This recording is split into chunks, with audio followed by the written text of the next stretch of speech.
A ver, ¿se imaginan que los desechos de un hospital, no sé, jeringas usadas, quizás con sangre o hasta con gusanos, terminen siendo la base para hacer medicamentos? Uf, Y no cualquiera, sino tratamientos vitales para cáncer, para hemofilia. Suena a pesadilla, totalmente. pero es una realidad terrible que se destapó en Colombia. Un riesgo directo, real para miles de vidas. Es que es una realidad estremecedora de verdad. Hoy vamos a meternos de lleno en ese mundo, un mundo bastante turbio.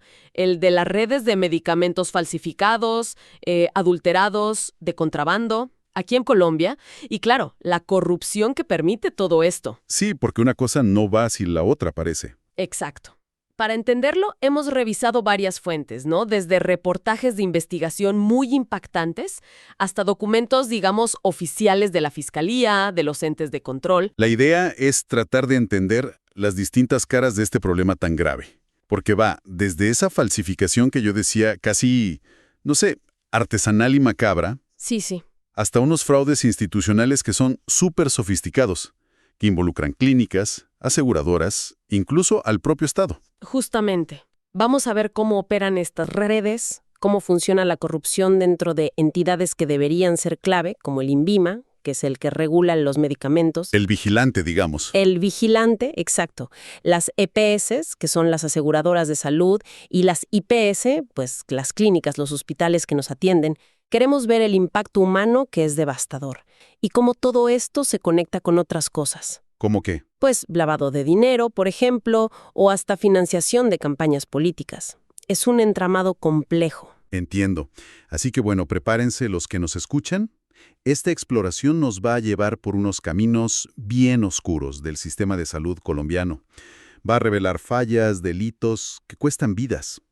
Empecemos por lo más, digamos, tangible, la falsificación directa. Mencionaste un caso reciente en Bogotá que es muy fuerte. Sí, la Fiscalía desarticuló una red.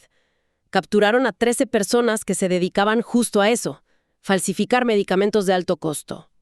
El método era, bueno, increíblemente peligroso, muy rudimentario. ¿Qué hacían exactamente? Recolectaban residuos de hospitales, medicamentos vencidos, dañados, lo que fuera. Según los informes oficiales, extraían sustancias de jeringas, de envases, y a veces encontraban restos biológicos. Hablan de sangre hasta gusanos. ¡Qué horror! ¿Y con eso qué hacían? ¿Lo volvían a empacar y ya? No, peor aún. Mezclaban esos restos, así, sin ningún control. O los diluían, digamos, con cualquier cosa.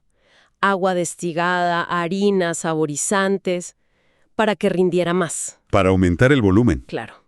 Y lo increíble de verdad es que después le daban una apariencia casi auténtica. Tenían montado un laboratorio de litografía industrial para hacer cajas, etiquetas, sellos de seguridad falsos. Todo para que pareciera real. Fue desmantelado también. Tremendo. ¿Y dónde vendían esos supuestos medicamentos? Porque si se veían bien, el engaño podía ser masivo. Exacto, ese es el peligro. Conseguían los desechos en centros de salud y luego distribuían el producto final en droguerías. Pero ojo, también en algunas IPS. En clínicas y hospitales también. Sí, en instituciones prestadoras de salud. Y no solo en Bogotá, Llegaban a Medellín, Cali, Cúcuta, Manizales. Era una operación bastante grande, a escala nacional. ¿Y cuánto incautaron? ¿Se sabe la magnitud? Mira, hicieron 19 allanamientos y se habla de 45 toneladas. 45 toneladas. Es una barbaridad. Una cantidad enorme, sí, de esta mercancía fraudulenta y de los insumos que usaban para fabricarla. ¿Y qué tipo de medicamentos eran los que más falsificaban? Pues de todo tipo, pero se enfocaban en los de alto costo y para enfermedades críticas. Analgésicos fuertes, tratamientos para el cáncer, para trasplantes, diabetes, hemofilia. Justo donde un fallo es fatal. Exacto. Encontraron como 8,000 variedades falsas. En estas enfermedades, un medicamento que no funciona o que está contaminado es, pues, prácticamente una sentencia de muerte. ¿Y qué pasó con los detenidos? Bueno, se les imputaron delitos muy graves, concierto para delinquir, o sea, crimen organizado, corrupción de productos médicos, usurpación de derechos de propiedad industrial. Varios cargos mencionan a 2 figuras clave. un tal Elmer Fabio Cerezo Hernández, que era el que compraba los desechos, y Fabricio Alirio Chávez Muñoz, señalado como el falsificador principal. Este caso es terrible, ilustra perfectamente el riesgo directo para el paciente. Pero, mientras esto pasa a un nivel, digamos, de delincuencia más común, aunque esté organizada, hay otra dimensión que es quizás más perturbadora, ¿no? Sí. La corrupción que opera desde dentro del sistema de salud. Correcto. Y ahí es donde entramos a hablar de los famosos carteles de la salud. Uno que fue muy sonado y todavía colea es el cartel de la hemofilia en el departamento de Córdoba. Ah, sí, recuerdo algo de eso. Mucho dinero involucrado, ¿verdad? Muchísimo. Se habla de un desfalco de unos 50.000 millones de pesos. Dinero público, de regalías del petróleo y del Sistema General de Participaciones, que es plata que manda el gobierno central para salud, para educación. ¿Y cómo se robaron esa plata? También falsificando medicamentos. Aquí el fraude fue, digamos, más de cuello blanco, más sofisticado. No falsificaban el medicamento en sí, sino que se inventaban la necesidad de usarlo. ¿Cómo así? Usaron varias tácticas. Inflaban los costos de los tratamientos que sí se hacían, facturaban servicios que nunca existieron, por ejemplo, terapias con caballos para niños con hemofilia que en realidad no las necesitaban. Y lo más grave, crearon pacientes falsos. Inventaron pacientes. Pacientes que no existían. Exacto. Pasaron de tener registrados, creo que eran 47 pacientes de hemofilia, a 81 en solo un año. Algo que epidemiológicamente no tiene ningún sentido. ¿Y cómo lo hacían? ¿Cómo se inventa un paciente para el sistema? Pues crearon IPS de papel, o sea, clínicas fachada.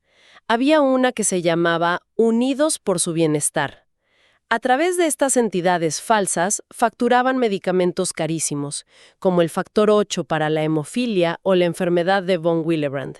Medicamentos que en realidad o nunca se entregaban o se los daban a personas que no los necesitaban. Increíble. Una de las cosas que levantó sospechas fue que de repente aparecieron muchos pacientes adultos diagnosticados, y la hemofilia es una enfermedad que normalmente se detecta en la infancia. Claro, no cuadra. Y este escándalo salpicó a políticos importantes, ¿no? Exgobernadores. Sí. Los exgobernadores Alejandro Layens y Edwin Besaile han estado en el centro de todo el proceso judicial. Ha sido un proceso largo, complejo, con aplazamientos. A Besaile, por ejemplo, lo acusaron de autorizar pagos millonarios para estos pacientes fantasma y presuntamente de desviar fondos para sus campañas políticas. De hecho, ya fue destituido e inhabilitado por la Procuraduría. Vaya caso. Muestra cómo la corrupción puede manipular todo desde arriba. Totalmente. Manipular las reglas, los recursos públicos, desde las más altas esferas del poder regional. Y parece que este patrón de carteles no fue un caso aislado. He leído denuncias más recientes sobre un posible cartel del VIH. ¿Qué hay de eso? Así es, hay una organización, Pacientes Colombia, que ha denunciado una situación bastante preocupante. Se centra en algunas EPS, las aseguradoras, que han sido intervenidas por el gobierno por malos manejos. ¿Y cuál es la denuncia concreta? Según ellos, estas EPS intervenidas centralizaron la entrega de medicamentos para el VIH en una única IPS, una fundación llamada CIAM. Y la acusación es que esta fundación supuestamente no estaría reportando bien la información sobre el tratamiento, sobre cómo están los pacientes, no hay indicadores claros. Y el temor es que se esté repitiendo la historia, como con la hemofilia. Pues la preocupación es justamente esa, que se esté armando un nuevo esquema de contratación irregular. Lo comparan con escándalos pasados, donde incluso se llegó a decir que médicos y pacientes participaban vendiendo medicamentos en el mercado negro. ¡Qué fuerte! Se habla de falta de atención adecuada, de que no se cumplen los reportes obligatorios al sistema de vigilancia. Y eso impide saber si los pacientes están recibiendo el tratamiento como debe ser. Las denuncias ya están puestas en Fiscalía, Procuraduría, Contraloría. Pero bueno, los denunciantes también acusan a la Superintendencia de Salud, que es la que vigila a las CPS, de archivar los casos sin investigar a fondo. Es un ciclo que parece repetirse. Y hay otro mecanismo de fraude institucional que también suena muy complejo, el de clínicas que facturan medicamentos carísimos para pacientes que no existen, pero usando el sistema oficial, ¿Cómo funciona eso? Exactamente. Hay una investigación muy buena de la revista Raya sobre una denuncia penal que, increíblemente, lleva 3 años como estancada en la fiscalía. Involucra a unas 15 clínicas. De esas, parece que 9 sí lograron concretar el fraude, por casi 7,000 millones de pesos. ¿7,000 millones? Sí. Y ojo, que la nueva EPS, que es una de las aseguradoras más grandes y fue la que detectó el tema, logró frenar a tiempo otros 14,000 millones en solicitudes que olían mal. Uf, casi se les va mucho más. ¿Y cómo lo hacían? ¿Cómo manipulaban el sistema? Aparentemente, la clave estaba en el software MIPRES. MIPRES. Ese es el sistema donde los médicos piden medicamentos caros, ¿no? Los que no cubren el plan básico. Exacto. Es la plataforma del Ministerio de Salud para eso. La denuncia dice que estas clínicas, de alguna forma, conseguían las claves de acceso, las contraseñas únicas de médicos especialistas y las usaban para generar órdenes de medicamentos costosísimos a nombre de pacientes que no existían. ¿Pacientes fantasma otra vez? Sí. Y luego, simplemente, terceros iban y reclamaban esos medicamentos en las farmacias o distribuidores. Pero las clínicas se defienden. Dicen que les suplantaron a los médicos, que les hackearon el sistema MIPRES. ¿Es creíble eso? Eso es la gran pregunta. Según fuentes del propio ministerio citadas en el reportaje, la seguridad del sistema MIPRES es bastante robusta. Un hackeo masivo sería muy difícil. Además, algo que llama la atención es que estas clínicas no denunciaron los supuestos hackeos antes de que la nueva EPS descubriera todo el patrón fraudulento. Sospechoso, por decirlo menos. Bastante. La investigación señala a varias clínicas, muchas en Barranquilla. La que más resalta es la organización clínica Bonadona Prevenir, con más de 5,380 millones que sí lograron defraudar. Su representante legal también aparece con solicitudes irregulares. Ellos dicen que fue suplantación. Mencionas que son varias. ¿Hay algún patrón entre las clínicas implicadas? ¿Alguna conexión? Pues mira, hay otras como la Clínica Reina Catalina y la Clínica de la Costa, también en Barranquilla, con montos muy altos defraudados. Y sí, parece haber patrones. Los dueños de algunas de estas clínicas ya han estado envueltos en otros líos judiciales o escándalos. En Bogotá, por ejemplo, mencionan la Clínica Procardio, cuyos socios están vinculados a otros casos sonados en el sector salud, como Humana Vivir, Medimás. Nombres conocidos en escándalos de salud. Exacto. Y lo más preocupante quizás es que incluso aparece un hospital público en la lista. La ESE Hospital César Uribe Piedrahíta, en Caucasia, Antioquia. Su gerente, que había denunciado corrupción dentro del hospital, fue asesinado en 2021, y un médico de allí está implicado en estas formulaciones fraudulentas a través de MIPRES. ¡Qué historia tan terrible! Esto ya muestra una corrupción mucho más elaborada, ¿no? Que se mete hasta en las herramientas digitales del sistema. Hemos visto la falsificación cruda, el fraude desde adentro de las instituciones, pero para que todo esto funcione a gran escala, a menudo se necesita que fallen los controles. Claro. Y eso nos lleva directo a la corrupción en la regulación y en la distribución. Ahí entra el INVIMA. Exacto. El INVIMA, el Instituto Nacional de Vigilancia de Medicamentos y Alimentos, es la entidad que, en teoría, debería garantizar que lo que tomamos sea seguro y funcione. Pero lamentablemente también ha estado en el ojo del huracán. Hay un caso que llamaron el cartel de los medicamentos de la muerte. Funcionarios del propio INVIMA involucrados. Eso ya es gravísimo. Gravísimo. Según varias fuentes como Infobae y Caracol Radio, este cartel involucraba a funcionarios del INVIMA, pero también a médicos de las EPS. Traficaban con medicamentos falsificados o de contrabando. Otra vez, los de alto costo. Para cáncer, VIH, enfermedades raras. ¿Y de dónde los sacaban? Los compraban en el mercado negro. Mencionan que algunos venían de Venezuela, por ejemplo. Los transportaban escondidos, en buses, por encomienda, de forma clandestina. ¿Y cómo lograban meter esos productos peligrosos en el sistema legal? ¿Cómo llegaban al paciente? Era una operación bastante montada. Primero, estudiaban bases de datos para identificar pacientes con enfermedades graves que necesitaran esos tratamientos caros. Luego, gestionaban la entrega a través de las EPS, a veces usando tutedas, que son acciones legales para reclamar derechos. O sea, usaban mecanismos legales para fines ilegales. Exacto. Y presuntamente sobornaban a médicos para que hicieran las fórmulas y, lo más grave, a funcionarios del INVIMA para obtener registros sanitarios falsos o permisos irregulares que les permitieran importar o comercializar esos productos. Hay nombres clave en ese caso. Sí, se mencionan algunos. Una mujer, Diana Carolina Bernal Ferro, que era representante de una farmacéutica, y Sergio Fabián Ramírez, un exfuncionario del INVIMA. Lo más alarmante de este caso es que estos medicamentos fraudulentos llegaron a suministrarse en clínicas muy importantes de renombre aquí en Bogotá, hospitales universitarios, clínicas reconocidas. Es aterrador pensar eso, que un paciente en un hospital supuestamente bueno pudiera recibir un tratamiento falso o contaminado. ¿Hubo consecuencias legales? Sí, sí las hubo. Se hicieron operativos, 17 allanamientos, incautaron unos 800 kilos de medicamentos fraudulentos y hay 13 personas imputadas por varios delitos. Corrupción de medicamentos, concierto para delinquir, cohecho, que es el soborno a funcionarios públicos.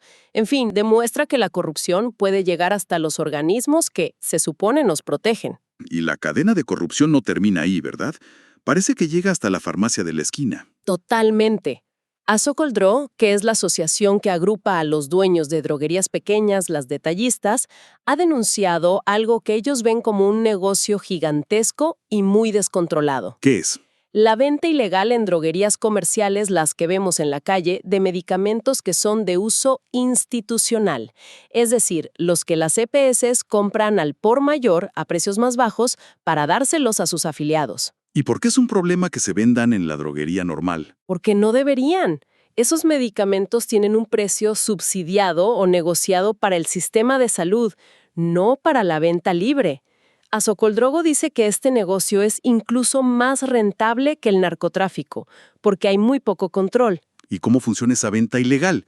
¿Cómo hacen para venderle al público algo que no deberían? Describen varias tácticas. Por ejemplo, tú vas con tu fórmula de la EPS a la droguería. Te dicen, uy, no, ese medicamento institucional no lo tenemos. Pero qué casualidad, te ofrecen comprar el mismo medicamento, pero en su caja comercial, que es mucho más cara. Ah, claro.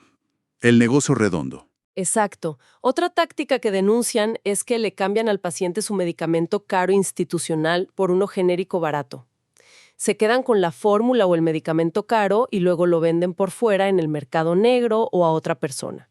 Incluso hablan de médicos que expiden fórmulas sin siquiera ver al paciente, solo para alimentar este mercado. ¿Y qué proponen ellos para frenar esto? Piden separar totalmente los canales, que lo institucional sea solo para las EPS y lo comercial para las droguerías, sin que se mezclen, y que haya mucho más control sobre a quién le dan permiso para abrir una droguería. Además de este fraude, Azocoldro también menciona otros problemas que les preocupan, ¿cierto? Sí, alertan sobre el desabastecimiento que a veces hay de medicamentos esenciales. Y algo muy grave, el acceso súper fácil que tienen los menores de edad a sustancias peligrosísimas. ¿Cómo cuáles? Hablan de fentanilo, de ketamina, que a veces la mezclan con pastillas para el mareo para potenciar efectos y que se venden sin ningún control en tiendas de barrio, en kioscos, cualquiera las puede comprar. Piden que se profesionalice más a la gente que vende medicamentos. Es otro frente muy preocupante. Y mientras todo esto pasa, los entes de control como la Superintendencia de Industria y Comercio, la SIC, también están actuando en otros ámbitos, ¿no? Sí, la SIC, que es la que vigila la competencia y los precios justos, tiene varias investigaciones grandes andando. Una muy sonada ahora es por presunta corrupción en la UNGRD. La Unidad de Gestión del Riesgo de Desastres. Esa misma. Están investigando un supuesto esquema para direccionar contratos y pagar sobornos. Contratos por más de 86,000 millones de pesos para atender emergencias entre 2023 y 2024. Ahí están implicados exdirectivos como Olmedo López, Snyder Pinilla y varios contratistas. Las multas podrían ser gigantescas. Y la SIC también ha sido muy activa con el tema de los sobrecostos en medicamentos, ¿verdad? Durísima. Hace poco impuso multas por más de 5,700 millones de pesos a varias empresas por vender medicamentos por encima de los precios máximos que fija el gobierno. Hicieron inspecciones en Cúcuta, en Cali y encontraron casos que son escandalosos. ¿Qué tan escandalosos? Hablamos de sobreprecios de hasta el 7000%. Por ejemplo, un medicamento llamado Tzield, que tenía un precio máximo de unos 585,000 pesos, lo estaban vendiendo a 4,750,000. Increíble. Otro, Actilis, de 1,7 millones a 11,6 millones. ¡Una locura! Y ojo, que esto no es nuevo. Ya en 2014, la SIC estaba investigando a grandes laboratorios y distribuidores porque sospechaban que se ponían de acuerdo, como un cartel, para mantener los precios altos artificialmente. Todo esto va dibujando un panorama realmente desolador. Corrupción, malas prácticas, en toda la cadena del medicamento. Y todavía hay más manifestaciones de esto, ¿no? Sí, es que el crimen organizado se mete en esto de formas muy diversas. Por ejemplo, hace poco desarticularon en Bogotá a una banda llamada Los Químicos. ¿Qué hacían ellos? Producían y vendían Tusi, la llamada cocaína rosa, pero usaban como base ketamina de uso veterinario que traían de Perú, seguramente para saltarse controles. Y lo curioso es cómo la escondían. ¿Cómo? La camuflaban en empaques de dulces, de marcas conocidas para poder distribuirla más fácil. Vendían en zonas de fiesta, pero también en barrios populares como Bosa, Kennedy. Hubo 5 capturas en esa operación. Hasta en momentos tan críticos como fue la pandemia, la corrupción parece que no dio tregua. Lamentablemente no. Ya un informe de Infobae de 2020 contaba cómo los entes de control habían lanzado una estrategia llamada Transparencia por la Emergencia. Estaban investigando decenas de contratos sospechosos que se firmaron aprovechando la crisis sanitaria. ¿Recuerdas algún caso? Sí, hubo varios. Alcaldes suspendidos, como el de Calarcá, por contratos inflados, para comprar mercados. Gobernadores suspendidos, como el del Chocó, por firmar contratos que no eran prioridad en plena emergencia. Incluso el ejército estuvo bajo investigación por comprar tapabocas a precios altísimos, como 45,000 pesos cada uno, y guantes también carísimos. ¡Qué aprovechamiento de la situación! Total. Y además, durante esa crisis, dicen que aumentó mucho el contrabando de medicamentos desde países vecinos, como Venezuela o Ecuador. Y se sospechaba que había complicidad de funcionarios de EPS o IPS para meterlos al sistema. Hubo incautaciones importantes en la frontera, en Maicao, por ejemplo. Es que parece no tener fin. Y para añadirle otra capa de complejidad, está el tema del manejo de los bienes que le quitan al narcotráfico, que a veces terminan relacionados con el sector salud. Ese es otro tema bien espinoso. Está el caso de los laboratorios que originalmente eran de los hermanos Rodríguez Orejuela, los del Cartel de Cali. Se llamaban Laboratorios Cresfor y operaban a través de la cadena Drogas La Rebaja. ¿Y qué pasó con esos laboratorios cuando cayeron los Rodríguez Orejuela? Pues, como entraron en la lista Clinton, pasaron a manos del Estado. Los empezó a administrar la SAE, la Sociedad de Activos Especiales, que es la entidad que maneja los bienes incautados. ¿Y siguen funcionando? ¿Producen medicamentos? Sí, una cooperativa formada por extrabajadores, llamada Coafarma, los arrendó por 10 años. Según un informe de Blue Radio, parece que cumplieron con todo. Pagaron el arriendo, que eran como 3,000 millones al año, invirtieron un montón de plata, más de 30,000 millones, y lograron que la valoración de la empresa subiera muchísimo, hasta 116,000 millones. Suena a que fue una buena gestión. Parecía que sí. Pero el contrato se venció en 2019 y, a pesar de que parece que había un acuerdo inicial para renovar, la SAE, bajo la dirección de entonces, decidió no hacerlo. Y ahora hay un riesgo grande de un pleito legal, un tribunal de arbitramiento, que podría costarle mucho al Estado. Y además el riesgo de que los laboratorios pierdan valor si no se manejan bien. Es un ejemplo de los líos y posibles malos manejos que hay también en la administración de estos bienes incautados. Es que todos estos casos que hemos ido recorriendo, desde el reciclaje de jeringas con gusanos hasta los fraudes financieros súper complejos y la corrupción en las altas esferas, no son como anécdotas sueltas, ¿verdad? No, para nada. Reflejan patrones que ya están documentados. Hay un informe muy interesante de la ONDC, la Oficina de Naciones Unidas contra la Droga y el Delito, sobre tipologías de corrupción en el sector salud y describe mecanismos que hemos visto clarísimos en los casos colombianos. Por ejemplo, Pues hablan de la solicitud y pago de coimas, o sea, sobornos. Lo vimos en el caso del INVIMA. Hablan de los beneficiarios fantasmas como los pacientes inventados de la hemofilia o los de MIPRES, o las adquisiciones a la ligera, que son las contrataciones irregulares como las que se investigan en la UNGRD o las que hubo en pandemia. Los patrones se repiten. Es realmente abrumador. Hemos pasado por la falsificación más básica y brutal, Sí. hasta fraudes institucionales súper complejos que involucran a políticos, funcionarios, clínicas, redes criminales. Es como un monstruo de muchas cabezas. Y el hilo conductor lamentablemente es siempre el mismo. El riesgo altísimo para la salud y directamente para la vida de los pacientes.